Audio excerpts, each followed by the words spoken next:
So Minnesota finally made their first move today, first of many as they are in the red again this year in terms of cap space. But this time it was Kyle Rudolph, longtime veteran tight end from the Minnesota Vikings. And some people probably don't like that he's gone. But if you're not new here, you know I've thought he's kind of overpaid. But this one created $5 million in space, incurring $4.35 million of dead cap. So, per over the cap, Minnesota is just a shade over negative $5 million in cap space. So, but just because of Rudolph and what he did last year, just to say, like, they may miss possibly nothing or even potentially gain. Because he wasn't even the leading tight end last year. That would be Irv Smith. Rudolph caught 28 catches on 37 targets for 334 yards. One score, 11.9 yards per reception, 9 yards per target. Irv Smith, 2 more catches, 30 catches on 43 targets for 365 yards, 5 scores, and then 12.2 yards per reception, 8.5 yards per target. However, I think we have reason to believe that total tight end production is also going to increase just based off those last 4 games.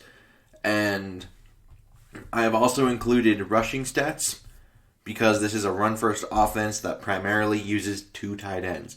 So I thought including those seemed fitting and probably a more fair way to judge total tight end production here.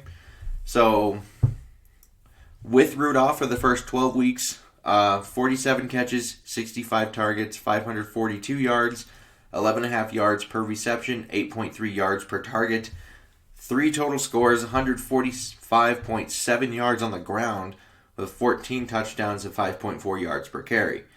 With those final 4 weeks, you have the tight ends getting 30 catches on 41 targets for 351 yards, 11.7 yards per reception, 8.6 yards per target, 4 touchdowns, 133.7 rushing yards on the ground, 4 scores, and a 5.04 yards per carry average.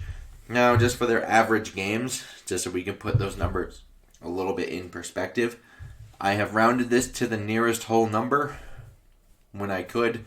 So, with Rudolph, 4 catches, 5 targets, 45 yards, 11.2 yards per reception, 9 yards a target, 0.2 on the touchdowns per game, 145.7 yards, and yards per carry will also be the same at 5.4, as those were already averaged. And then you have 1.2 on the rushing touchdown scale. Without Kyle, 7 targets to the tight ends. Oh, wait, my bad. 7 catches to the tight ends on 10 targets for 88 yards, 12.6 yards per reception, almost 9 yards per target at 8.8. They averaged 1 touchdown a game, and like I said, the yards per carry and yards at 133.7 and 5.04 already averaged. So, and they averaged 1 score on the ground. Now, those are very similar numbers, and something to keep in mind. If you want to talk about the defenses that they played, maybe, well, if you want to just go versus a top 10 defense, with Kyle Rudolph in the first 12 weeks, they played 3 such games. Green Bay twice, which they were ranked 9th in total defense. Indy was 8th. Chicago just missed it at 11, which we can kind of use them as like a kind of a control since they both played them. Tampa Bay and New Orleans, for the other 2, are the 2 top 10 defenses that they played. Only 2 games versus the 3, but Tampa Bay and New Orleans are both higher ranked. Tampa Bay is 6th, New Orleans was 4th. And then, like I said, Chicago, they both played Chicago, which was 11th. So, and the other team that they both played was Detroit, which ranked last in the league. So, you kind of have 2 controls and 2 top 10 defenses where Conklin and Irv, that combo, got the better 2 of the top 10 defenses. So, and they have similar numbers. So it's kind of a very decent possibility that not only do the Vikings kind of won't miss Kyle too much, they may actually get better.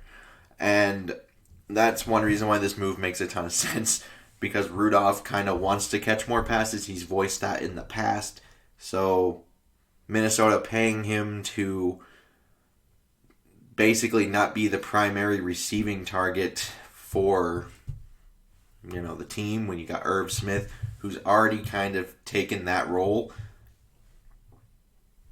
it makes sense. Because now you're just going to have an unhappy player and a team that's not happy for the production they're getting out of the guy they're paying that much to. So this makes sense for everybody, and I hope Kyle does well elsewhere, but this was the right move by far, I think, by both parties here. So I would like to know your guys' thoughts and comments down below, and liking and subscribing, super helpful. And until next time, I bid you all adieu.